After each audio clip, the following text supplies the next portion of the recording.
Türkmen häkimetleri şäher ýaşaýjylarynyň daşary çykmagyna we köçede wagt geçirmegine gözegçiligini artdyrmagyny dowam etdirýärler.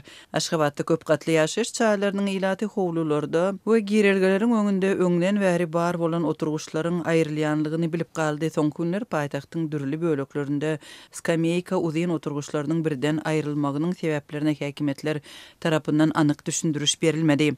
Paýtagtyň köp gatly ýaşaýyş çaýlarynyň öňündäki skameyka uzyn oturguşlarynyň ýok edilmeginiň soňky günlerde köp göze ilýänligini Azatlyň Aşgabatdaky habarçysy 10 fevralda gurrun berdi. Habarçymyzyň sözlerine görä köp gatly ýaşaýyş çaýlarynyň umumy howlularynda we jaýlaryň girelgelerinde duran skameykalar jemaat gullaklarynyň işgärleri tarapyndan sökülýär we yerli ýaşaýjylaryň garşylygyna garamazdan jaý dolandyryş müdirliklerine degişli awtologlara ýüklenip ekidilýär. Oturguşlary söküp alyp gidýän käbir işçiler munyň sebäbini bilmeýändiklerini aýtsalar, beýlekler şäheri awadanlaşdyrmak çäreleri bilen baglydygyny öňe sürýärler. Emma beýle jogap yerli ýaşaýjylary kanagatlandyrmaýar. Häkimetler adamlara gözegçiligini güýçlendirýär. Olaryň daşarda jemlenip oturmalygyny isleýär we günnäki durmuşyna goşulýar. Dip Azatlyk bilen anonimi gürleşen Aşgabatlylaryň biri öz pikirini paýlaşdy. Paýtagtyň köp gatly jaýlarynyň howlularyndaky skameyka oturguşlarynda yerli ýaşaýjylar diňjalýarlar. Köplenç daşarda oturan çağaly zenanlary, garrylary, gepleşip oturan ýa-da kuşta oýnaýan adamlary görse bolýar. Paýtagtyň jemaat gullaklarynyň wekilleri bilen gürleşen habarçymynyň sözlerine görä skameykalar paýtagt häkiminiň soňky görkezmesine görä aýrylýar. Anonim gürleşen çeşmeleriň biri oturguşlaryň aýrylmagynyň sebäbiniň dogrudanam adamlaryň üýüşmeginiň öňüni almak maksady bilen baglydygyny aýtdy. Ýaşaýyş jaýlaryň howlularynda goňsular köpçülik bolup oturýarlar, söhbetdeşlik guraýarlar. Adamlar oturmaz ýaly, köpçüliklerin üsmeleňler döremez ýaly, daşardaky skameykalary aýyrmak tapşyryldy. Şonuň üçin olar sökülýär. Dip habarçymyz jemaat gullugynyň işgärini çetirledi. Azatlyk radiosu bu ýagdaýlar dogrusynda Aşgabatyň häkimetlerinden resmi taýdan maglumat we düşündürüş alyp bilmedi.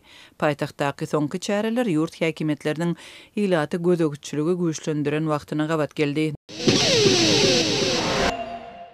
Aşgabatdaky gaýra goýulmasy tüýd kömek merkeziniň hyzmatlarynyň kiri soňky bir aýyň dowamyna gözgörtüle ýaramazlaşdy diýip paýtatly ýaşaýjylar Azatlyk radiosynyň habarçysyna gurrun berýärler. Habarçymyz saglyk pudugyna bir neçe işgäre sarglanyp soňky wagtlarda paýtatda tüýd kömek gullugyny jaň edip gysgaly saglyk kömegini soraýan adamlaryň sanynyň görnetini artanyny habar berýär. Munyň bilen baglylykda lukmanlaryň iş sagatlary hem köpelde lukmanlar ýygy-ýygydan nowatçylyga bellenip başlandy. Diýip bir saglyk işgäre Azatlyk radiosynyň habarçysyna gurrun berdi.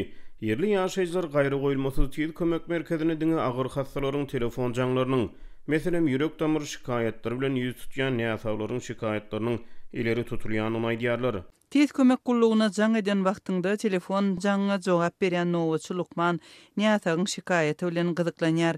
Egerde ýürek damar ýetmezçiligi ýaly gyssaly ýardym ýagdaýy ýok bolsa, maşgala lukmanyny ýüz tutmagy maslahat berýärler ýa-da ýene-de bir sagatdan jaň edip görmegi teklip edýärler. Diýip bir yerli ýaşaýjy Azatlyk radiosynyň habarçysyna gurrun berdi. Yerli ýaşaýjylar paýtatyň gaýra goýulmasy saglyk merkezine tüýd kömek ulaglarynyň ýetmezçiligi diýenini aýdýarlar. Azatlyk radiosynyň ýagdaýdan habarly çeşmeleri Türkmenistanyň saglyk goraýyş we derman senagaty ministriniň lukmançylyk enjamlary tüýd kömek ulaglary olaryň ähtiýaç şaýlary boýunça ýardym sorap saglyk pudugyny gödäwçilik edýän hökümet başlygynyň orunmasaryna bir näçe wedek haýyşnama bilen ýüz tutan aýdýarlar. Ýöne bu haýyşnamalara kanagatlanarly jogap berilmän soň saglyk edaralary emele gelen kyn ýagdaýa özbaşdak çözgüt tapmaly bolýarlar.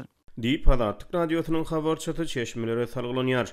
Azatlyk radiosynyň çeşmeleri tüýd kömek merkezleriniň garamagynaky tüýd kömek ulaglarynyň epesli böleginiň ähtiýaç şaý ýetmezçiligi sebäpli hatardan çykanyny işlemeýändigini aýdýarlar. Şol bir wagtda tüýd kömek ulagynyň azalmagy bilen ulag sürüjileri hem töleksiz iş ruhsatyna uradylyp başlany. İş ýüküniň artmagy derarly öz arzusy bilen işteni gidýän lukmanlar hem bar diýip çeşmeler aýdýarlar. Azatlyk radiosynyň habarçylary ýanwaryň ahyryna paýtat Aşgabatda derman satyn almak üçin öý goşularyny, ulaglaryny satmagy mejbur bolýan adamlar barady. Fevralyň başyna wota Türkmenistanyň gyzymyk keseriniň ýaýramagy barada habar berdiler.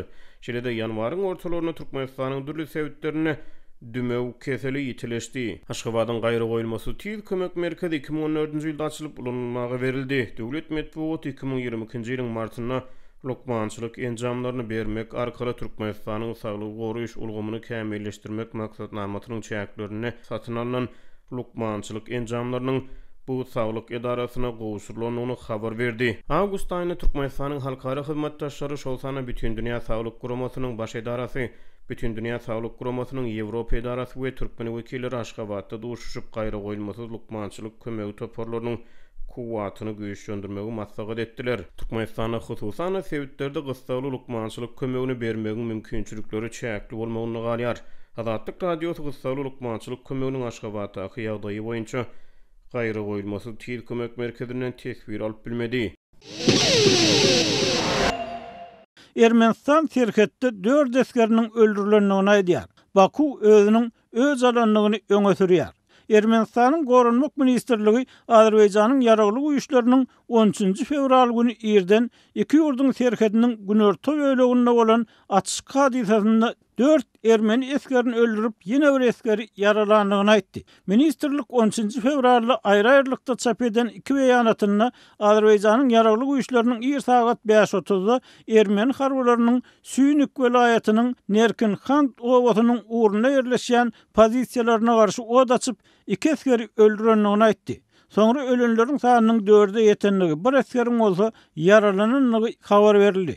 Azerbaýjanyň ýaraglyk güýçleriniň bölümleri ermenileriň Nerkin-Xan owasynyň goýundaky sögüş pozisiýalaryna kiçi ýaraglardan od açdy diýip ministrlik aýtdy. Ermeni häkimetleri şol wagt başga jikmejiklikleri habar bermediler. Ýöne Nerkin-Xan şäheriniň häkimi Haçatur Bagdasaryan Azatlyk radiosynyň ermeni gurulugyny owadaky ýagdaýyň dartgynlygyny aýtdy. Muňa jogap edip Azerbaýjanyň döwlet terhet gurulugy 13 fevralda beýanat çap etdi we Azerbaýjan güýçleriniň Ermenistanyň terhet postuny aralyş operasiýasy wagtynda doly ýok edenligini habar berdi. Baku mundan 12 fevralda ermeni goşunlaryny Azerbaýjanyň Zangelan etrawynaky pozisiýalaryna tarap od açmakda we bir azer terhetçisini yaralamakda aýplady. Ermenistan bu aýplamany nädogry maglumat tökmenine inkar etdi. Iki Kawkaz ýurdunyň araçagyna ýüze çykan soňky gapma garşylyk Azerbaýjan geçen güýde 19-20 sentýabrda